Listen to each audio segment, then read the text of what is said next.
No vídeo de hoje a gente dá continuidade à nossa aula de metabolismo secundário, falando agora sobre compostos nitrogenados. Lembrando, a gente está dividindo os metabólitos secundários em classes para facilitar o estudo. No vídeo anterior a gente tratou da classe dos terpenos e agora a gente vai conversar sobre a classe dos compostos nitrogenados. Simples de identificar, é um composto que tem nitrogênio na sua molécula. Então, moléculas que têm nitrogênio na sua estrutura vão ser chamadas de compostos nitrogenados. Tá? A maioria dos compostos nitrogenados vai ter a sua via de biossíntese sendo produzida a partir de aminoácidos ou de nucleotídeos. Isso aqui, então, assim como a gente viu para terpenos, são rotas de metabolismo primário que dão origem a metabólitos secundários. Vamos começar, então, a falar sobre esses compostos nitrogenados.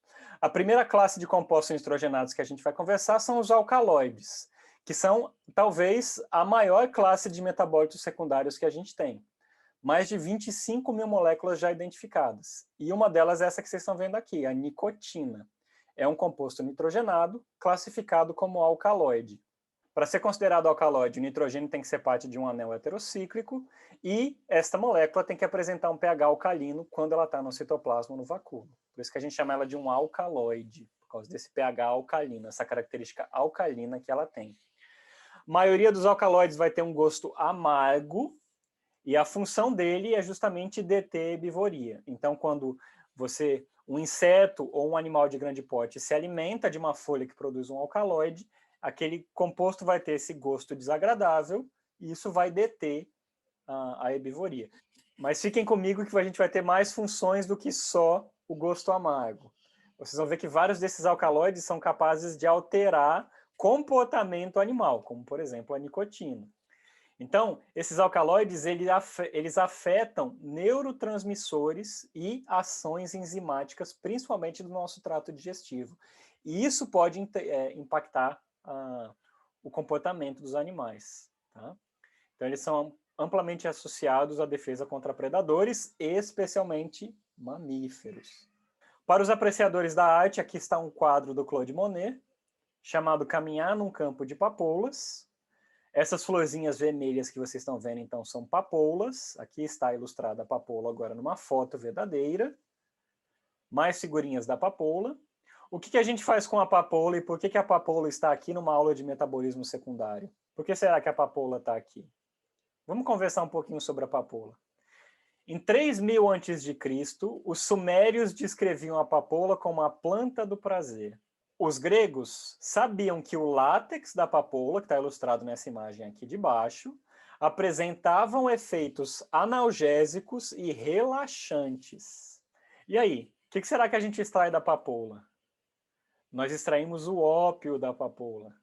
Ópio vem do grego opus, que é suco de planta, ou a resina da planta. A gente deu esse nome para o ópio por causa que ele é extraído justamente da resina, do látex da papoula.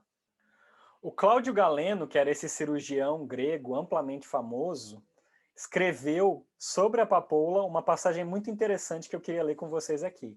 Olha o que ele trouxe a respeito do ópio, a respeito da papoula. O ópio é útil para combater picada venenosa, curar dor de cabeça crônica, aliviar o choro das crianças, tontura, perda de voz, surdez, asma, tosse, cólicas, dores urinárias, febre, lepra, melancolia e o mais legal de todo no final, e problemas sob os quais as mulheres estão submetidas. E aí, meninas, quais são os problemas que vocês estão submetidas que podem ser tratados com ópio? Brincadeiras à parte, é impressionante a gente ver, né, que o ópio podia ser utilizado para tanta coisa assim. O que será que tem no ópio que torna ele esse produto com tantas características medicinais? Olha só, membros da igreja já consideraram o ópio como sendo uma bênção divina que foi dada para nós seres humanos. No século XVII, os ingleses consideravam o ópio como o mais universal e eficaz remédio que Deus já forneceu ao homem.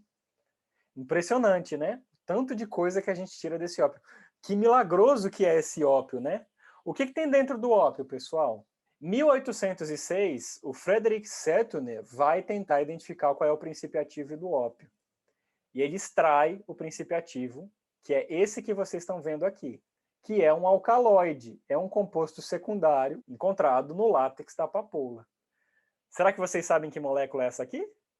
Essa molécula foi nomeada por causa do deus grego dos sonhos, o Morfeu. Essa molécula é a morfina. A morfina foi o primeiro metabólito que a gente conseguiu purificar de uma planta, e ela é tão impactante na nossa fisiologia que, por causa da morfina e por estudos com morfina, nós descobrimos moléculas parecidas dentro do nosso corpo, que são produzidas pelo nosso corpo, ou as chamadas morfinas endógenas. Do inglês endogenous morphines, vai sair as chamadas endorfinas. Veja que legal. Conhecendo uma molécula de planta, a gente chegou numa classe de moléculas que são extremamente importantes para o funcionamento do nosso corpo, as endorfinas. A gente usa muito a morfina para quê? Para analgesia. Isso acontece porque a morfina e outros compostos semelhantes, que a gente vai chamar então de opioides, eles atuam nos receptores de endorfina e levam então a relaxamento e analgesia. Uma curiosidade é que a gente pode processar a morfina para produzir uma molécula alternativa chamada de diamorfina.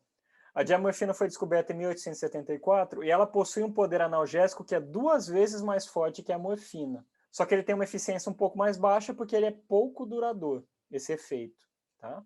Além disso, ele causa dependência, arritmia cardíaca e desvios de função mental, como euforia. Essa molécula aqui ela não é usada mais hoje em dia, e ela é considerada uma droga hoje proibida. Essa molécula, a diamorfina, é a heroína. Tá? Em plantas, a morfina é sintetizada a partir de um aminoácido chamado de tirosina. A gente está vendo essa rota de produção de morfina aqui, nessa imagem da esquerda. Tá? A morfina constitui cerca de 12% do látex da papoula, e ela é utilizada pela papoula na proteção contra herbívoros. A maior produção dessa morfina acontece justamente no látex dos botões florais. Por isso que a gente vê geralmente na imagem da papoula o botãozinho floral com riscos, com cortes para extração do látex. Tá? Então é um mecanismo de defesa utilizado bastante pela flor, pelo botão floral da papoula. Vamos dar seguimento e conversar sobre um outro alcaloide bem conhecido da gente, que é a nicotina. A nicotina é encontrada em algumas espécies da família Solanaceae, como o tabaco, que vocês estão vendo nessa imagenzinha aqui da esquerda. Talvez vocês não conheciam a flor de tabaco, aqui está a flor de tabaco. A nicotina estimula uma liberação excessiva de dopamina, que é o nosso hormônio do prazer. Então é por isso que o consumo de nicotina dá uma sensação de prazer para a gente.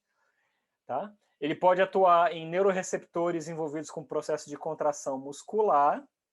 Então ele tem o que a gente chama de um efeito dúbio, por essa ação dentro de contração muscular. Dependendo da quantidade que você consome, isso pode causar estimulação de contração muscular ou relaxamento. Tá? Então você tem esse efeito interessante da nicotina nos nossos músculos. Extremamente tóxica para animais de pequeno e de grande porte. Então, nós temos que ter cuidado com a quantidade de nicotina que a gente consome. Tá? Tem muita gente que utiliza essa toxicidez da nicotina como inseticida. Vocês já devem ter ouvido falar, por exemplo, de você fazer extrato de folhas de tabaco e borrifar nas suas plantas para proteger as suas plantas contra o ataque por insetos. E isso funciona muito bem. Uma coisa interessante a respeito da nicotina é que foi descoberto recentemente que o tabaco usa este composto secundário para controlar o comportamento dos polinizadores. O tabaco é polinizado basicamente por mariposas e beija-flores, que consomem o néctar que está aqui na base da flor. Então, quando esses polinizadores vêm aqui para a flor, eles começam a consumir o néctar. Só que a planta não vai querer que o polinizador tire todo o néctar de dentro dela. Por quê? Porque aí não vai ter outro polinizador vindo visitar a planta. Então, como que ela controla o quanto de néctar que aqueles bichinhos vão tirar de dentro da flor? Ela basicamente começa a encher esse néctar com nicotina. E aí esses polinizadores começam a sugar o néctar e eles percebem aquele gosto diferente e preferem trocar de flor e beber o néctar em outra flor. E com isso eles exercem sua função de polinizador e essa planta fica com néctar para que outros polinizadores possam vir e polinizar ela. Tem um artigo a respeito disso lá no AVA como leitura complementar para vocês. Temos aqui outros 2 alcaloides bastante conhecidos da gente, a cafeína que está lá no café, e a teobromina. Não vou falar onde essa está, já já eu chego lá. Olha como essas duas moléculas são extremamente parecidas, e eu vou dizer para você, é bem capaz que você já consumiu as duas. Tá? As duas são vasodilatadores, as duas são amplamente funcionais como diuréticos e são estimulantes cardíacos. Agem no nosso sistema nervoso central, alterando o nosso comportamento, por isso que elas são chamadas de drogas psicoativas. São usados pelas plantas como defesa contra insetos e contra herbívoros de grande porte, ou seja, a gente pode se intoxicar com cafeína e com teobromina. A cafeína está presente no café, está presente no açaí, está presente no guaraná. E a teobromina? Onde que a teobromina está presente? A teobromina está presente numa plantinha que a gente chama de Theobroma cacau. Esse é o nome científico do cacau. E para que a gente usa o cacau? Para fazer chocolate. Então, dentro do chocolate, existe este alcaloide chamado de teobromina, que tem uma função extremamente parecida com a cafeína. Se você gosta de tomar um café para ficar acordado, você pode fazer o mesmo comendo um chocolate. Ambas são sintetizadas a partir dessa molécula chamada de xantosina, que é um nucleosídeo, a gente está vendo ele aqui, ó. Tá? Então veja que a gente está vendo aqui a rota de produção da cafeína, e a teobromina é basicamente um precursor da cafeína. Então a teobromina ela é convertida a cafeína em algumas plantas. Tá? Altamente tóxico para mamífero, esses dois compostos, tanto a teobromina como a cafeína. Tá? Olha o que isso pode causar em mamíferos: hipertensão, arritmia e convulsão. 1 quilo de chocolate tem até 5 gramas de teobromina. Tá? Olha a toxicidade dessa teobromina para animais. Em humano, 1 grama por quilo de humano. Tá? Então faça aí o cálculo de quanto que começaria a causar toxicidez para você, em quantas gramas de teobromina. Outros animaizinhos são mais sensíveis à teobromina do que a gente, como por exemplo o cachorro e o gato. Tá? Para você intoxicar cachorro e gato com teobromina, você precisa de um consumo muito menor de teobromina. Por isso, que aqui eu trago uma dica mais de veterinária do que de fisiologia vegetal. Não dê chocolate para cachorro e para gato, porque isso pode intoxicar esses animais. Tá? Eles são mais sensíveis a esses compostos do que nós, seres humanos. Um outro alcaloide que nós temos aqui, ó, também bastante conhecido, a cocaína. Veja que os alcaloides sempre vão terminar, né? Eles têm essa terminação ina, cocaína, teobromina, nicotina, cafeína. Então, a cocaína é produzida nas folhas de coca, né? Elas estimulam também os receptores de dopamina, então eles têm efeito estimulante. São também utilizados pela planta como proteção contra insetos. Aqui a gente tem uma folha de uma planta que não tem cocaína, que foi totalmente destruída por insetos, e aqui uma folhinha de uma planta que a gente passou cocaína em cima dessa planta, em cima dessa folha. E aí o que aconteceu foi que os insetos não gostaram de comer essa folha. Por quê? Porque a cocaína tem esse poder de intoxicar os insetos. Tá? Aqui é uma curiosidade, eu não sei se vocês sabem, mas até muito tempo atrás, a gente utilizava folha de coca na fabricação de refrigerantes como a Coca-Cola. Então existiam quantidades pequenininhas de cocaína na Coca-Cola. Hoje em dia isso já não acontece mais. Pode tomar Coca-Cola sem problema que não tem cocaína. O problema da Coca-Cola é o açúcar, né? O que te deixa acordado e ligado com a Coca-Cola não é nada associado nem com a Coca nem com a cola, né? É o açúcar em ampla quantidade.